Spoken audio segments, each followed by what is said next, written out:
మంత్రి గారు మాట్లాడుతూ సివిల్ సప్లైస్ కార్పొరేషన్ ఏదైతే ఉందో సివిల్ సప్లైస్ కార్పొరేషన్కి రైస్ మిల్లర్స్ 53,000 కోట్ల రూపాయలు బకాయి పడ్డారు అని చెప్పడం జరిగింది. ఇప్పుడు బడ్జెట్ ప్రసంగంలో మంత్రి గారు మాట్లాడుతూ 3,000 కోట్ల రూపాయల రికవరీ కోసం ప్రయత్నం చేస్తున్నామని చెప్పారు. నాకు ఈ అంకెల గారెడి ఏందో అర్థం కాలేదు. అప్పుడేమో 53,000 కోట్లు ఎట్లయితాయి, ఇప్పుడు 3,000 కోట్లు ఎట్లయితాయి, మధ్యలో జరిగిన మతలబ్ ఏందనేది కూడా అందరికీ తెలవాల్సిన అవసరం ఉంది. కాబట్టి మంత్రి గారు రిప్లై ఇచ్చేటప్పుడు దీనికి క్లారిఫికేషన్ ఇవ్వవలసిందిగా కోరుతూ డైరెక్ట్గా irrigation and command area development పద్దు మీద మాట్లాడదలుచుకున్నా. Sir, we all know water is always indispensable for life, be it for irrigation, be it for drinking water. మానవ పరిణామ క్రమమే నీటి నుండి పుట్టింది.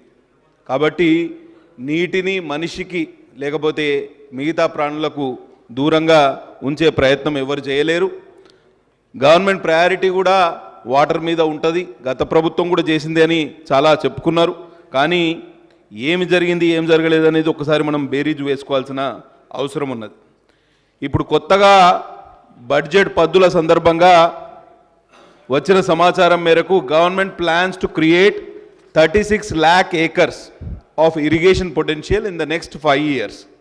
దానికోసం క్యాపిటల్ ఇన్వెస్ట్మెంట్ ఎంత పెడుతున్నారు ఈ సంవత్సరం వార్షిక బడ్జెట్లో అంటే 10,830 కోట్ల రూపాయలు. వీరు మంత్రి గారు చెప్పింది ఏంటంటే నియర్ కంప్లీషన్ ప్రాజెక్ట్స్, అంటే కంప్లీషన్కి దగ్గరగా ఉన్న ప్రాజెక్ట్స్ కంప్లీట్ చేస్తాం అని చెప్పడం చాలా ప్రూడెంట్ ఐడియా కూడా. దాని అందరూ మనం సమర్థించాల్సిన అవసరం ఉన్నది. అయితే ఈ గోదావరి బేసిన్లో 6 ప్రాజెక్టులను యుద్ధ ప్రాతిపదికన పూర్తి చేస్తామని చెప్పడం జరిగింది. ఒకటి చిన్న కాళేశ్వరం, మోదికుంట వాగు, లోవర్ పెన్గంగా ఇంక్లూడింగ్ చెనాకాకురాట, Yellampalli, Devadula and Sitarama. Total investment on 6 projects ఎంత అంటే 3,040 కోట్ల రూపాయలతోటి 3,32,000 ఎకరాల ఆయకట్టు 3.32 lakh acres of new ayacut will be created in Godavari basin. Krishna బేసిన్కి వచ్చేవరకు they have plans to complete pending works of Koil Sagar, Bhima, Nettempadu, Kalwakurthy, Dindi, AMRP, SLBC projects with an investment of 4,367 crores to create an new ayacut of 2.53 lakh acres. అంటే టోటల్గా 6 లక్షల ఎకరాల ఆయకట్టు ఈ సంవత్సరం complete చేస్తాం. కొత్తగా ఆయకట్టు స్థిరీకరిస్తాం, లేకపోతే కొత్తగా ఆయకట్టును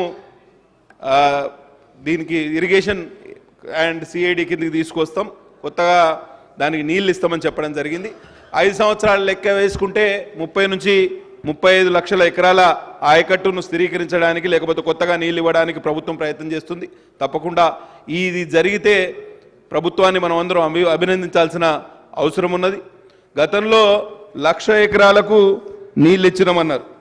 ఎవరు? గత ప్రభుత్వం 10 ఏళ్లలో 1,00,000 ఎకరాలు నీళ్ళు ఇచ్చినామని. అయితే మినిస్టర్ గారు మాట్లాడుతూ దాని మీద ఖర్చు పెట్టింది కాళేశ్వరం లిఫ్ట్ ఇరిగేషన్ స్కీమ్ మీద గోదావరి రివర్ బేసిన్ కింద వచ్చే ఈ ప్రాజెక్టుకు 93,872 కోట్లు అంటే 94,000 కోట్ల రూపాయల స్పెండింగ్తో వీరు ఆయకట్టు ఎంత వచ్చిందంటే 98,590 ఎకరాలు, అంటే దాదాపు 1 కోటి రూపాయలు ఒక ఎకరానికి నీళ్ళు ఇవ్వడానికి 1 కోటి రూపాయల ఖర్చు పెట్టినరు అనేది గణాంకాలు. నేను చెప్పేది ఏంటంటే గతంలో బీఆర్ఎస్ అధికారంలో ఉన్నన్ని రోజులు పెద్ద కాళేశ్వరం, ఇప్పుడు కొత్తగా చిన్న కాళేశ్వరం అంటే ముక్తేశ్వరం లిఫ్ట్ ఇరిగేషన్ స్కీమ్ గురించి వింటున్నాం. అంటే ఎవరు అధికారంలోకి వచ్చినా ఆ కాళేశ్వరం పదం నుంచి మనం ఇంకా దూరం జరగలేకపోతున్నాం. దానికి కారణం ఏందో కూడా మనం తెలుసుకోవాలి. ఎప్పుడు చీఫ్ మినిస్టర్ గారు ఆఫీస్కి పోయినా నల్గొండ, ఖమ్మం నాయకులే కనిపిస్తారు. మాకు ఒకటే రంది, ఉత్తర తెలంగాణలో రంది అంట భయం ఏంటంటే మొత్తం నల్గొండ, ఖమ్మంకే నిధులు పోతే మరి మా వెనకబడ్డ ప్రాంతాల పరిస్థితి ఏంది అనేది మాకు అప్పుడప్పుడు భయం వేస్తుంది.